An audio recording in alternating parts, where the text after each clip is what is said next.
जी नमस्कार, मैं अजय वर्मा और आप देख रहे हैं न्यूज नशा। आपने एक मूवी देखी होगी पीके, आमिर खान की। कैसे वो ऊपर से उतर के आता है और चीजों को बदलने की कोशिश करता है तरह तरह की घटनाओं के साथ। आपने भी देखा होगा मूवी, तो आप देखे हो, देखते ही रहते हैं। मेरे व्यूअर्स के लिए, आप तो मूवी देखते रहते हैं ना। पीके, क्या देखा उसमें? उसने चीजों को एक्सपोज करने की कोशिश करी, कैसे करने की कोशिश करी, ये अभी आप देख रहे हैं। तो हमारे बिहार में भी एक पीके आ गए हैं आज की तारीख। प्रशांत किशोर। प्रशांत किशोर जो कभी स्ट्रेटेजिस्ट थे मोदी जी के, 2012 2014, और क्लेमेंट्स, उनके साथ क्लेम यही होता था कि मोदी जी के विक्ट्री के पीछे उनके पॉलिटिकल स्ट्रेटेजी का रीजन था। अगर उन्होंने चाय पर चर्चा का वर्ड नहीं दिया होता तो शायद मोदी जी आज प्रधानमंत्री नहीं हो। खैर, that's a different thing altogether. Modi ji 2014 में प्रधानमंत्री बने आम जनता के धारणा और भावना के बाद। खैर, 2016 में, 2015 में ये प्रशांत किशोर जी नीतीश जी के साथ चले। बिहार लेजिस्लेटिव असेंबली का इलेक्शन था, ये ज्वाइन कर लिए जनता दल यूनाइटेड 16 सितंबर को। उनके साथ पहले तो पॉलिटिकल स्ट्रेटेजिस्ट थे उनके, और जीतने के बाद फिर उनके पार्टी को ज्वाइन कर लिया और बन गए वाइस प्रेसिडेंट। उनको कैग का मेंबर भी बना दिया गया, आई पैक, नीतीश कुमार जी ने काम करने के लिए। तीसरे चुनाव, ये सब चलता रहा बिहार में ड्यूरिंग नीतीश जी इलेक्शन। ये लगे रहे, पार्टी से भी जुड़े, पार्टी को छोड़ा, वाइस प्रेसिडेंट तक बन गए, छोड़ दिया। अब इनके दिमाग में आया कि भैया पॉलिटिकल स्ट्रेटेजिस्ट थे हम, हमने जिताया मोदी जी को, हमने भी जिताया नीतीश जी को, पर ये भूल गए कि 2017 में क्या हुआ। Congress, 2016 Indian national Congress, 2017 Uttar Pradesh legislative assembly, Bengal election, कहाँ रहे थे आप सब? खैर, आपकी सोच एज अ पॉलिटिकल स्ट्रेटेजिस्ट, आपने अपनी धारणा बना रखी थी कि हम इस देश में आम जनता को समझते हैं, आम जनता के फीलिंग्स को समझते हैं, इक्वेशंस और फॉर्मूलाज। मैं भी एक पॉलिटिकल स्ट्रेटेजिस्ट हूं सर। मैंने भी बहुत सारे इलेक्शन इक्वेशंस और इलेक्शंस अनाउंसमेंट्स, जिसको कहते हैं ना सेफोलॉजी, वो मैंने भी किया। आम जनता के फील को समझना बहुत मुश्किल है। प्रशांत किशोर जी, 2014 और 2016 की बात अलग थी, आम जनता एक पार्टी के साथ। 2017 आप जब पार्टी बदले, आपको समझ नहीं आया। खैर, आज आप बिहार में रैली कर रहे हैं। बिहार में एक रैली आज है प्रशांत किशोर जी का। उन्होंने जन स्वराज पार्टी का गठन किया और आज बिहार इलेक्शंस के पहले उनका सबसे बड़ा रैली है। उम्मीद की जा रही है, लोग कह रहे हैं, जो लोग कह रहे हैं 10 लाख लोग वहां आएंगे। पटना भरा पड़ा है पोस्टर से। मेरा ये सवाल है, प्रशांत किशोर जी, किसी पार्टी से आप जुड़े नहीं, ये फंड कहां से, कैसे आपको ये फंड मिल रहा है? कहां से ला रहे हैं पैसे इस पोस्टर्स के, इस 10 लाख के कैंपेन का?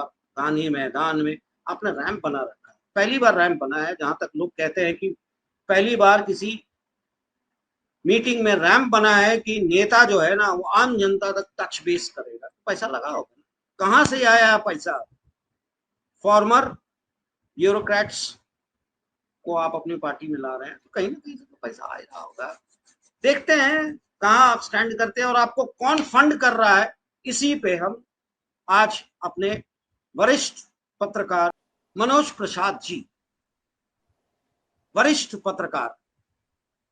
झारखंड में शायद ही मुझे कोई ऐसा पत्रकार मिला था मेरे पूरे टेन्योर के दौरान जिसको मैं चरण स्पर्श कर सकता, क्योंकि खुले दिमाग के थे और खुली बात करते थे और आम जनता की बात करते थे और आम लोगों के साथ जुड़कर सही बात करते थे। आज मैं इनसे पूछता हूं, पीके, आमिर खान की बात नहीं कर रहा हूं, फिल्म की बात नहीं कर रहा हूं, वो तो आपने देखा होगा ना, ये पीके कहां है? ये पीके प्रशांत किशोर, किसने फंड किया, किसके साथ है, क्या उसका मंशा है? क्योंकि एक सुना कि एक रिटायर्ड रिजाइंड आईपीएस ने भी एक पार्टी खोल रखा है हिंद सेना के नाम पे, लांडे, फॉर्मर आईपीएस। ये क्या हो रहा है बिहार में इलेक्शन के पहले? जी मनोज जी, झारखंड और बिहार, झारखंड तो बिहार से दूर नहीं है ना, मैं आपसे जानना चाहता हूँ पीके। आपने जो सवाल किया है वो बड़ा ही गंभीर सवाल है कि आखिर ये फंड पीके को कहां से आ रहा है। मुझे तो लगता है, मैं कभी इन्वेस्टिगेट नहीं किया हूं, लेकिन अगर इनके वक्तव्यों को देखें तो पत्रकारों ने उनसे पूछा था कि बताइए प्रशांत किशोर जी कि आपको इतना पैसा आ कहां से रहा है।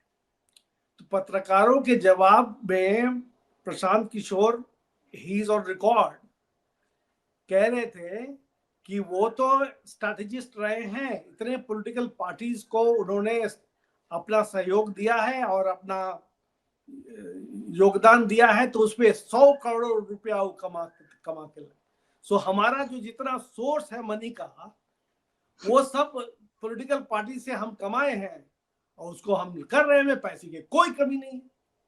अब सवाल उठता है कि उनका वक्तव्य है और जो उनका इकोनॉमिक प्रोफाइल है उसको अगर आप देखें तो सही बात है कि प्रशांत किशोर जी सारे पॉलिटिकल पार्टीज को अपना योगदान दिए हैं और पॉलिटिकल पार्टी क्लेम भी करते हैं कि वो मेरे चलते वो लोग जीते हैं। मुझे तो लगता है कि इनका जो क्लेम है, शायद उस पर मुझे कुछ कहना नहीं, आपका प्रश्न का जवाब मैं दे रहा था कि आखिर इनको फंड कहां से आया। तो देखिए, एक्चुअली मुझे तो, मैं इन्वेस्टिगेट तो किया नहीं हूं कि इनका फंड आया कहां से, लेकिन मैं आपसे इतना बताना चाहूंगा कि आप भी एक सीनियर जर्नलिस्ट हैं, आप अच्छी तरह से जानते हैं कि एक पॉलिटिकल पार्टी को अगर आप फॉर्म कीजिए तो उसका स्रोत ऑफ फंड क्या होता है। स्रोत ऑफ फंड जो है आपको, तो ये सारे एक स्रोत हुआ कि आपको कोई फंडिंग कर रहा है, कोई ऑर्गेनाइजेशन, चाहे वो बिजनेसमैन हो, चाहे इंडस्ट्रियलिस्ट हो, चाहे एक्स करप्ट आईएएस अधिकारी हो या आईपीएस अधिकारी हो, सिविल सर्वेंट्स हो, या फिर सेकेंड कैटेगरी के लोग हो, वो फंड करते हो। यही ना है आज के दिन में। तो दूसरा इंपॉर्टेंट फैक्ट ये होता है कि पॉलिटिकल पार्टी, जो एक रीजनल पॉलिटिकल पार्टी होती है खास करके, उसका स्रोत ऑफ फंड एक अलग है। वो एक जिसको हम अपने 40 साल के जर्नलिज्म के इतिहास में मैंने देखा है कि अगर मैं पॉलिटिकल पार्टी फॉर्म करता हूं तो पैसे का आगमन मुझे एक स्रोत से होता है, वो स्रोत है कैंडिडेट्स को बिछाना। मतलब कि अगर हम अपना कैंडिडेट, आप हमसे कैंडिडेचर लीजिए कि हम बेगूसराय से चुनाव लड़ेंगे, तो देखिए आपको हम देंगे, तो आप कीजिए कि आपको 5 लाख देंगे, आपको हम 10 लाख देंगे, तो देखेंगे कि कितना रुपए।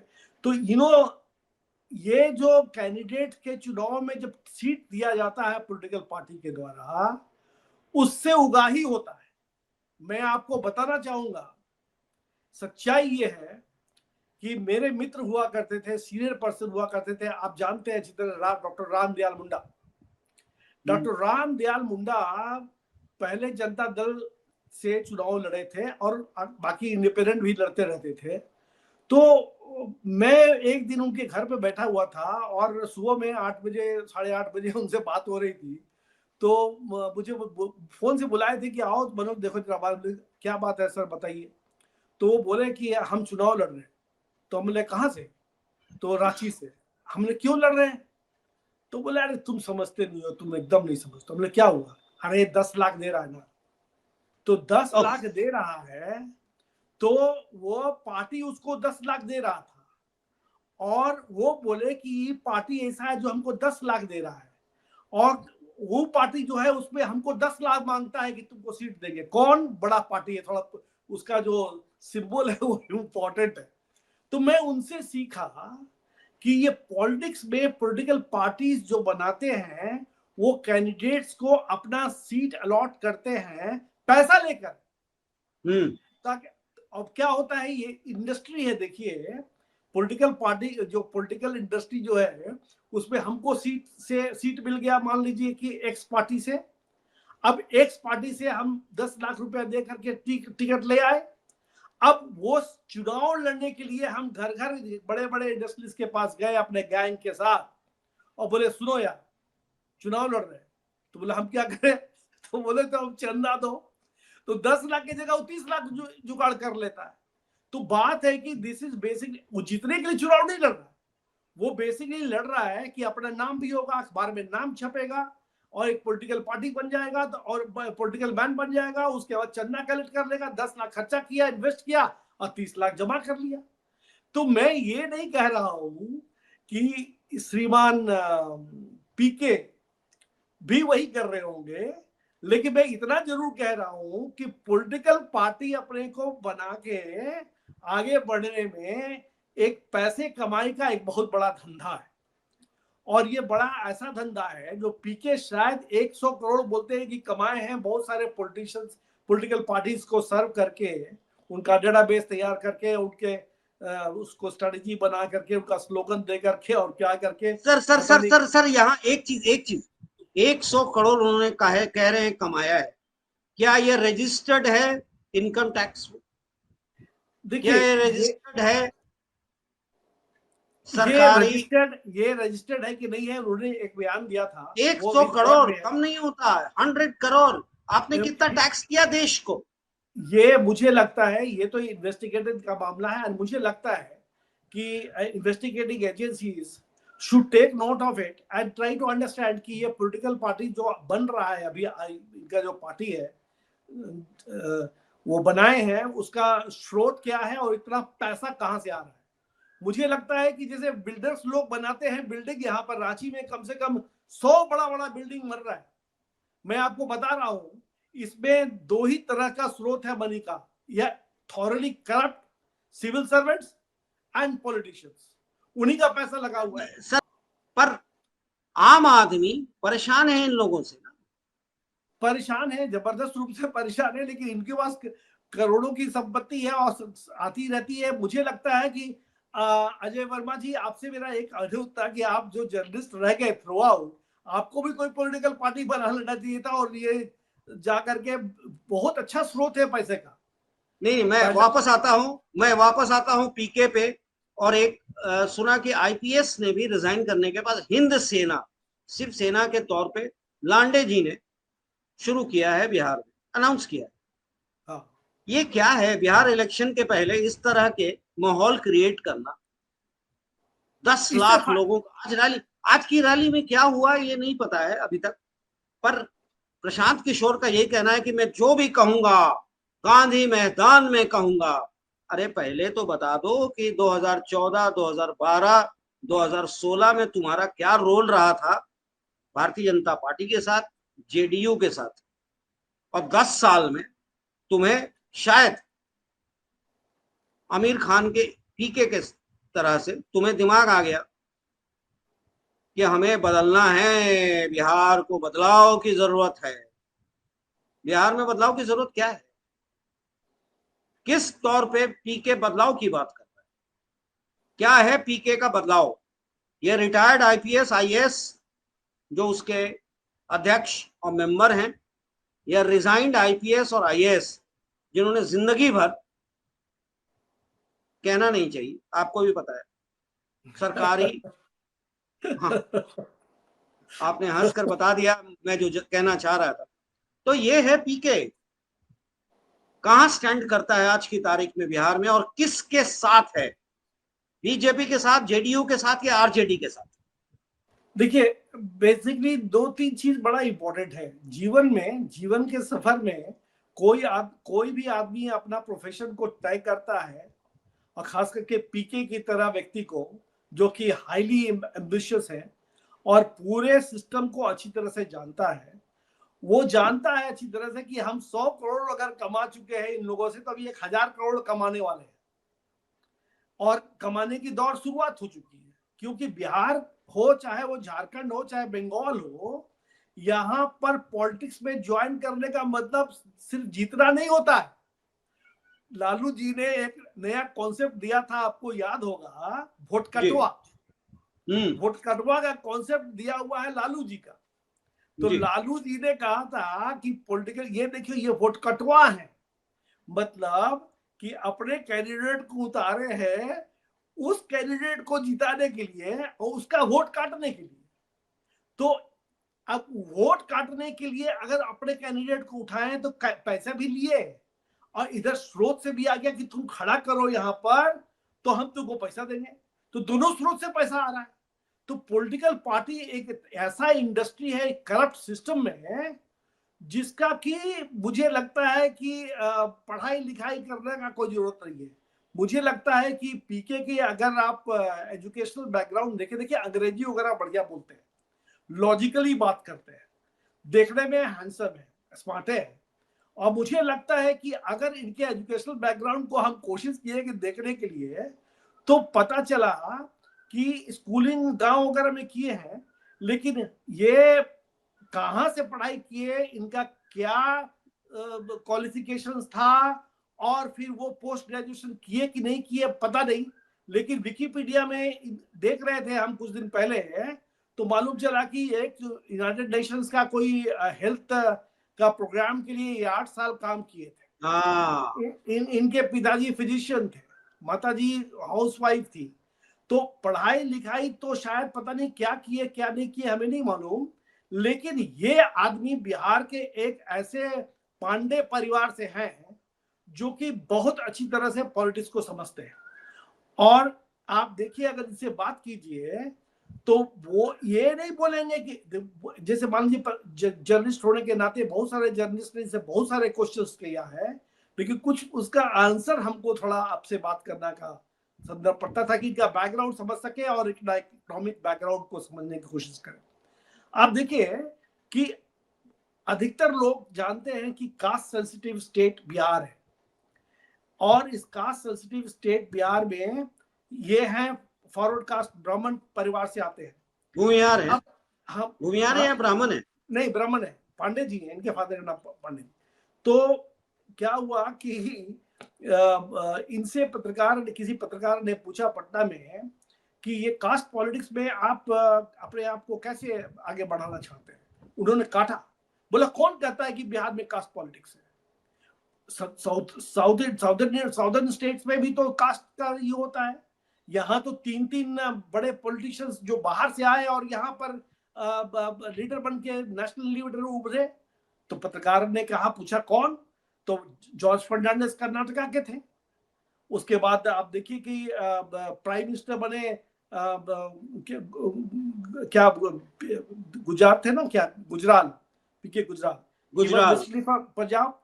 तो और तीसरे थे आपको वो क्या नाम है, उनका नाम था, बड़े फेमस व्यक्ति थे भाई, आपको जो तमिलनाडु से थे ना, कर्नाटक तमिलनाडु से थे, कहां से थे,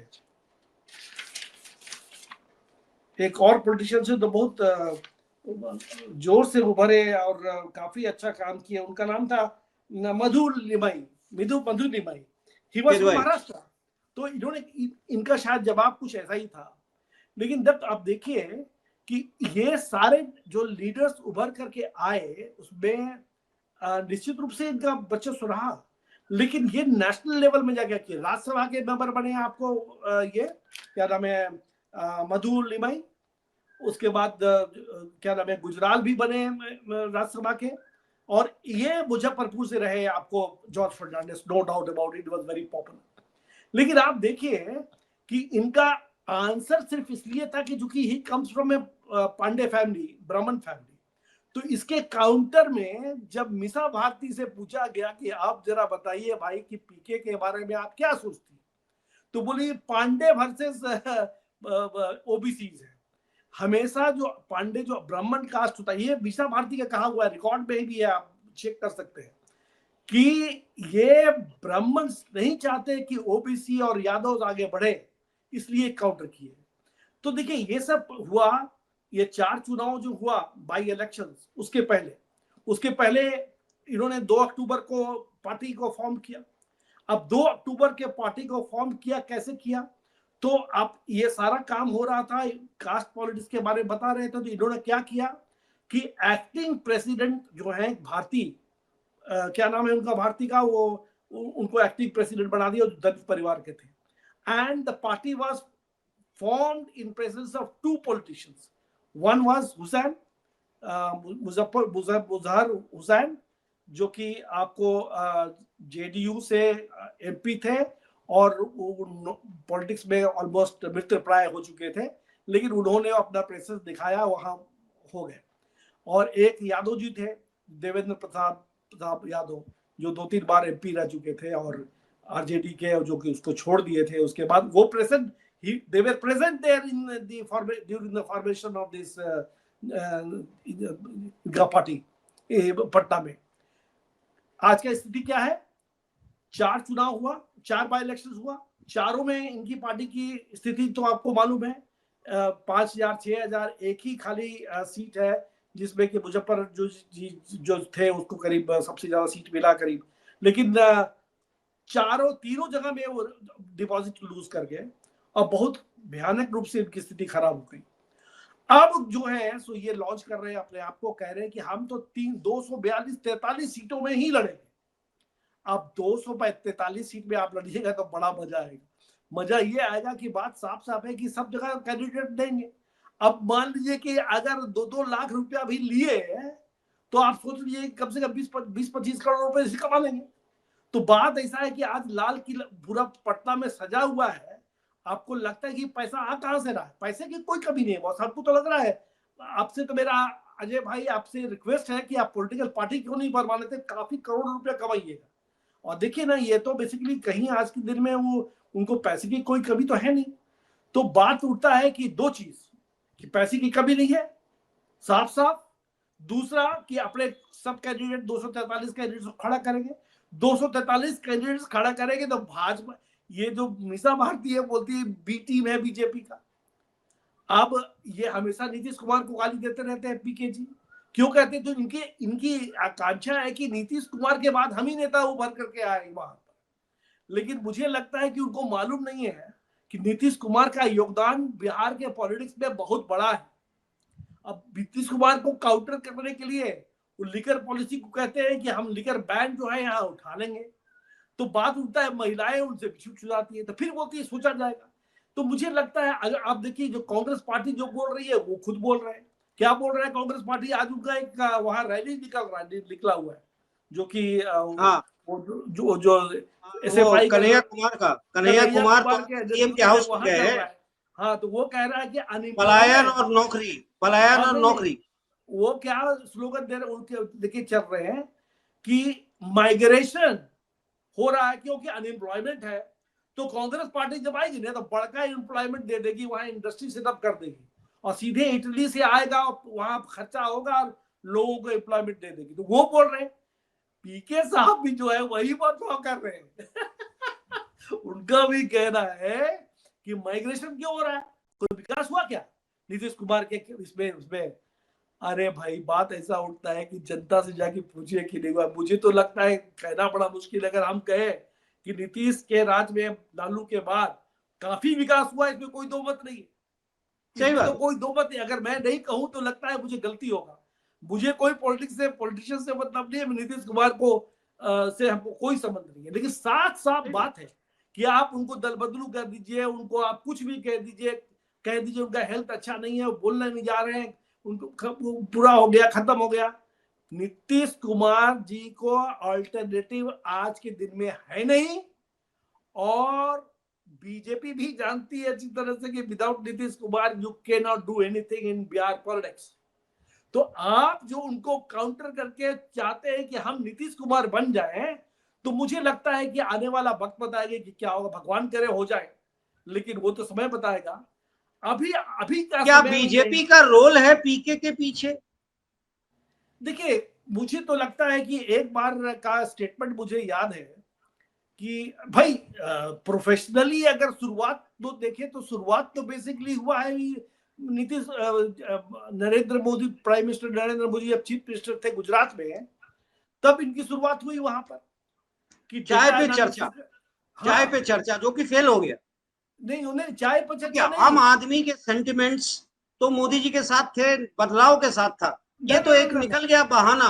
नहीं, ये चाय पर चर्चा के पहले जब वो चीफ मिनिस्टर थे गुजरात में, तब ये वहां पर कहते हैं ये कि उनको हमेशा उनको उनके साथ बने रहे थे। हाँ, वास्तव में ये यानी थे। कि मोदी को लाने वाला पीके ही है, ये आप कह रहे हैं? ये मैं नहीं कह सकता, क्योंकि अगर नीतीश कुमार का स्टेटमेंट को ध्यान दीजिए तो नीतीश कुमार ने एक जवाब के क्वेश्चन के जवाब में उन्होंने ये कहा था कि जदयू में जब ये आए डेटा एनालिसिस करके स्ट्रेटजीज वगैरह करने दिखाने के लिए, तो नीतीश कुमार जी ने कहा है अरे इनको तो अमित शाह जी ने बिठाया था ना हमारे साथ। ये नीतीश कुमार का कहना था। ये सच्चाई है, रिकॉर्ड में भी है। आप हम करते यूट्यूब में नीतीश कुमार का बयान मेरे ख्याल से रिकॉर्ड में होगा। तो कहना बड़ा मुश्किल है आज के दिन में कि कौन किस पार्टी में है। बट एक बात दिमाग में देखिए, बहुत जरूरी है कि जब से मीसा भारती इनको वो बात बताई जो कि वो थोड़ा सा ये हो गए, क्या बोले कि ये तो ब्राह्मण मतलब वर्सेस दिस ओबीसी वाला सीन है। तो उसके काउंटर में रिजल्ट क्या हुआ? रिजल्ट ये हुआ कि दो व्यक्ति जो कि वहां पर उपस्थित थे, एक तो देवेंद्र प्रसाद यादव और मुजफ्फर हुसैन जो खड़े थे वहां पर उनके साथ में प्रेसेंस में पार्टी बना इनका, वो दोनों छोड़ के पार्टी चल दिए। दे रिजाइन बिकॉज मुस्लिम कम्युनिटी में ये फीलिंग चला गया कि ये वोट कटवा है। एग्जैक्ट। और यादव परिवार में चला गया कि तुम यादव का वोट काट रहे हो, तो तुम वहां से वोट कटवा हो। तो basically among the Muslims and among the Yadavs he is very well defined as vote katwa in Bihar politics. अब अब वोट कटवा पॉलिटिक्स में ये आ गए हैं। अब मिशन तो बहुत बढ़िया आपने कहा था बड़ा अच्छा से कि देखिए पहली बार देखा गया कि वो पोडियम बनाए हैं अपना एकदम जनता के बीच में जाके। तो याद रखिएगा वो बनवाए थे वहां पर ममता बनर्जी सबसे पहले, याद है ना आपको, कलकत्ता में जो एकदम जनता के पीछे में गई थी। ये तीसरे व्यक्ति है। दूसरा है हेमंत सोरेन, उसको कॉपी करके झारखंड में क्या बोलते हैं उसको, आपने बोला जो बीच में चल के जाते जनता के बीच में खड़ा जो रैम्प रैम्प रैम्प, रैम्प पे चलने वाला जो सिस्टम बनाया गया था सबसे पहले ममता बनर्जी बनाई। अब ममता बनर्जी के बाद हेमंत सोरेन, अब हेमंत सोरेन के बाद चले आए श्रीमान पीके। पीके। हाँ, चलिए तो ठीक है।